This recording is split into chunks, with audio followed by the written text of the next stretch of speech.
अप्रैल 2019 सुबह का टाइम था। इंडिया के एयरपोर्ट्स पर एक अजीब सी खामोशी थी। फ्लाइट स्क्रीन्स पर एक ही वर्ड रिपीट हो रहा था, कैंसल्ड। जेट एयरवेज, जो कभी इंडिया की सबसे रिलायबल एयरलाइन मानी जाती थी, आज उड़ नहीं रही थी।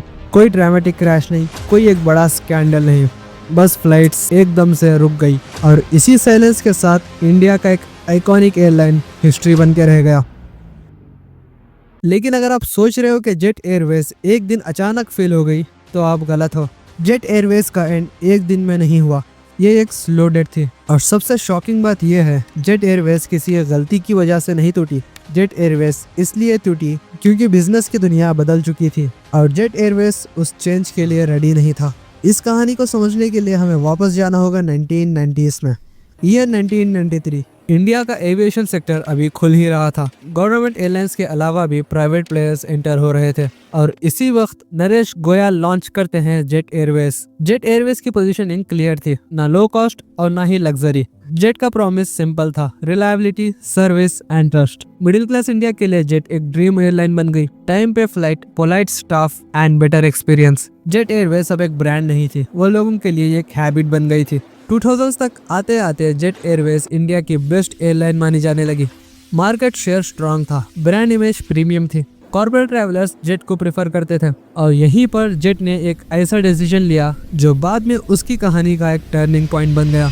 ईयर 2007 में जेट एयरवेज सहारा एयरलाइंस को अक्वायर करती है, जिससे जेट एयरवेज के पास मोर रूट्स, मोर एयरक्राफ्ट्स और कंपटीशन भी कम हो गया। पर रियलिटी में ये डिसीजन जेट के लिए एक बहुत महंगा एक्सपेरिमेंट बन गया। सहारा और जेट दो अलग अलग कल्चर्स थे। सहारा लो कॉस्ट माइंडसेट के साथ चल रही थी और जेट प्रीमियम डिसिप्लिन के साथ। इंटीग्रेशन स्मूथ नहीं हुई, ऑपरेशनल कंफ्यूजन बढ़ा, कॉस्ट कंट्रोल से बाहर जाने लगी और सबसे बड़ी प्रॉब्लम खर्च। जेट ने ग्रोथ को प्रॉफिट से नहीं, लोन से फ्यूल करना शुरू कर दिया। यहीं से जेट का बिजनेस मॉडल धीरे धीरे फ्रगाइल होने लगा। पर उस वक्त किसी को पैनिक नहीं हुआ क्योंकि डिमांड स्ट्रांग थी। इंडिया में फ्लाइंग कल्चर ग्रो कर रहा था, जेट का ब्रांड पावरफुल था। प्रॉब्लम किसी को नहीं दिख रही थी, पर धीरे धीरे प्रॉब्लम बिल्ड हो रही थी।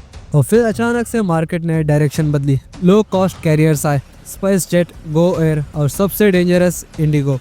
इंडिगो का मॉडल सिंपल था, low cost, high efficiency and no emotional attachment to service extras. Jet Airways यहाँ फंस गई। जेट लो कॉस्ट नहीं बन सकती थी क्योंकि उसका कॉस्ट स्ट्रक्चर हेवी था, और जेट लग्जरी एयरलाइन भी नहीं बन सकी क्योंकि इंडियन मार्केट प्राइस सेंसिटिव था। जेट बीच में अटक के रह गई, ना चीप इनफ और ना ही प्रीमियम इनफ। एंड यही बिजनेस की सबसे डेंजरस जगह होती है, यहाँ ना वॉल्यूम मिलता है और ना ही मार्जिन। जेट एयरवेज ने सर्विस स्टैंडर्ड्स कम नहीं किए, लेकिन उनका कॉस्ट स्ट्रक्चर उन स्टैंडर्ड्स को सपोर्ट नहीं कर पा रहा था। फ्यूल प्राइसेस बढ़ने लगे, डॉलर स्ट्रांग होता गया, एयरक्राफ्ट लीजिंग कॉस्ट बढ़ने लगा और जेट का कैश फ्लो हर क्वार्टर टाइट होता गया।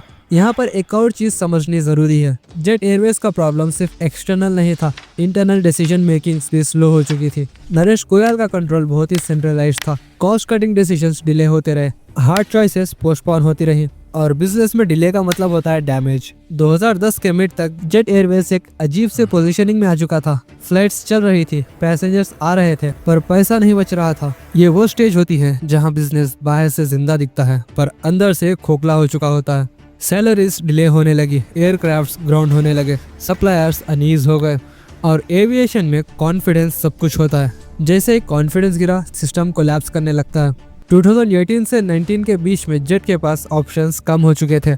इन्वेस्टर्स हेसिटेट करने लगे, बैंक्स प्रेशर में थे, एम्प्लॉयज एक्सॉस्टेड थे और फिर एक दिन फ्लाइट्स रुक गई। कोई ड्रामेटिक अनाउंसमेंट नहीं, बस ऑपरेशंस बंद। जेट एयरवेज, जो कभी इंडिया की एविएशन प्राइड थी, अब सिर्फ एक केस स्टडी बन चुकी थी। जेट की कहानी का सबसे बड़ा लेसन ये नहीं है कि एयरलाइंस रिस्की बिजनेस होता है। असली लेसन ये है, being good is not enough, being loved is not enough. Business को सर्वाइव करने के लिए अडॉप्ट करना पड़ता है। मार्केट बदले तो आइडेंटिटी भी बदलनी पड़ती है। जेट एयरवेज अपनी आइडेंटिटी से इमोशनली अटैच रह गई, जबकि इंडस्ट्री रूथलेस हो चुकी थी। जेट पहले पैसेंजर्स नहीं हारी, जेट पहले प्लेन्स नहीं हारी, जेट ने पहले फ्लेक्सिबिलिटी हारी और जब फ्लेक्सिबिलिटी जाती है, कोलैप्स बस टाइम का गेम होता है। जेट एयरवेज की कहानी सिर्फ एक एयरलाइन की कहानी नहीं है, ये एक वार्निंग है हर उस ब्रांड के लिए जो अपने पास्ट सक्सेस को फ्यूचर गारंटी समझ लेता है।